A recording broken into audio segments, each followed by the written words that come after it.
Section 49 of Part 7 of Chapter 3 of Income Tax Ordinance 2001. Dear یہاں پہ ایک بات یاد رکھنا چاہیے ذہن میں. اکثر انٹرویو میں زیادہ تر اس سیکشن سے کویسچن پوچھا جا سکتا ہے کہ dear candidate please tell me کہ فیڈرل گورنمنٹ یا پروونشل گورنمنٹ کسی کا نام لیتے ہیں کہ ان کا انکم کس طرح ٹیکس کیا جا سکتا ہے یا ان کا انکم ٹیکس کیا جا سکتا ہے یا نہیں, یا ڈفرینٹ ڈائمینشن سے اس سیکشن سے کویسچن پوچھے جا سکتے ہیں. لیکن اس سیکشن میں یہ بات کہا جاتا ہے کہ انکم آف فیڈرل گورنمنٹ یا پروونشل گورنمنٹ یا لوکل گورنمنٹ وہ اگر کوئی انکم کمائے تو ان کی انکم جو ہے نا وہ ایگزیمپٹ فرام ٹیکس ہوتی ہے. یہ گورنمنٹ آفیشلس کو بھی یہ بات سمجھنا چاہیے کہ اس طرح کوئی گورنمنٹ آفیشلز ہوتے ہیں, اب وہ ادارہ کہیں سے ان کی کوئی پراپرٹی ہوتی ہے, فار ایگزامپل ایک ادارہ ہے ادھر پشاور میں یا اسلام آباد میں, پنڈی میں, لاہور میں, ان کی اپنی جورسڈکشنل ایریا میں کوئی پراپرٹی بھی ہے اور وہ اس پراپرٹی سے وہ انکم کماتے ہیں,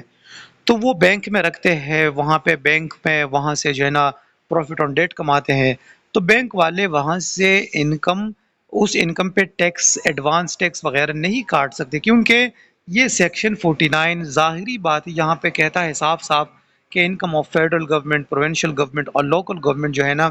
ان کی انکم ایگزیمپٹ فرام ٹیکس ہے. لیکن ساتھ میں پھر یہ بات بتاتا ہے, اگر آپ دیکھیں نیچے پیراگراف میں, کہ ان کی انکم تب ٹیکسیبل ہوگی اگر وہ اپنی جورسڈکشنل ایریا سے باہر جا کے وہ کوئی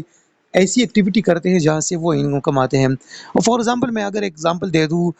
کے پی کے ہے فار ایگزامپل خیبر پختونخوا, وہ اگر خیبر پختونخوا میں یہاں کا کوئی ادارہ ہے, خیبر پختونخوا میں اگر وہ کوئی انکم کماتا ہے, کوئی ایسی ایکٹیویٹی کرتا ہے کہ جہاں اس سے انکم جنریٹ ہو, تو وہ انکم ایگزیمپٹ فرام ٹیکس ہوگا کیونکہ وہ خیبر پختونخوا کی جورسڈکشنل ایریا میں ہے. اگر کوئی وہ بندہ خیبر پختونخوا گورنمنٹ خیبر پختونخوا سے باہر جا کے پنجاب, سندھ یا بلوچستان میں کوئی ٹھیکہ وغیرہ لے لے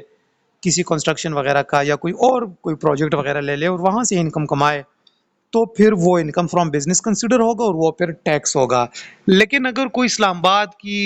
آباد والی جو ہے نا کوئی ڈپارٹمنٹ ہے اور وہ اپنی جورسڈکشن ایریا میں, یا پنجاب کی جو ہے نا کوئی ڈپارٹمنٹ ہے وہ پنجاب کی جورسڈکشن ایریا میں کوئی ایسی ایکٹیویٹی کرتا ہے جہاں سے وہ انکم کمائے, تو وہ ایگزیمپٹ فرام ٹیکس ہوگا. لیکن اگر وہ اپنی جورسڈکشنل ایریا سے باہر کوئی انکم کمائے تو وہ پھر ٹیکسیبل ہوگا under head income from business. تو آپ کی کویسچن کا آنسر بالکل واضح ہونا چاہیے کہ سر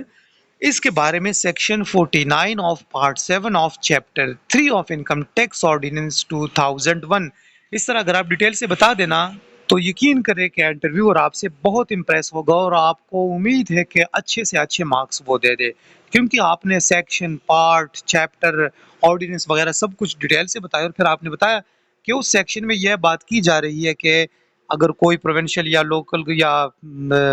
فیڈرل گورنمنٹ اپنی جورسڈکشنل ایریا سے باہر کوئی انکم کمائے تو پھر وہ ٹیکسیبل ہے, اگر اپنی جورسڈکشن ایریا میں انکم کمائے so that is exempt from tax. لیکن this section does not apply on autonomous body, جس طرح کہ ایف آئی اے ہو گیا, نیب ہو گیا, اوگرا, یا کوئی یونیورسٹیز وغیرہ ہوں گئے جو کہ اٹانومس باڈیز ہوتے ہیں, جس طرح کہ خیبر پختونخوا میں اکثر یونیورسٹیز جو ہے نا وہ اٹانومس ہے, تو ان پہ بھی یہ اپلائی نہیں ہوتا, ان کی انکم جو ہے نا وہ پھر ٹیکسیبل ہوتی ہے.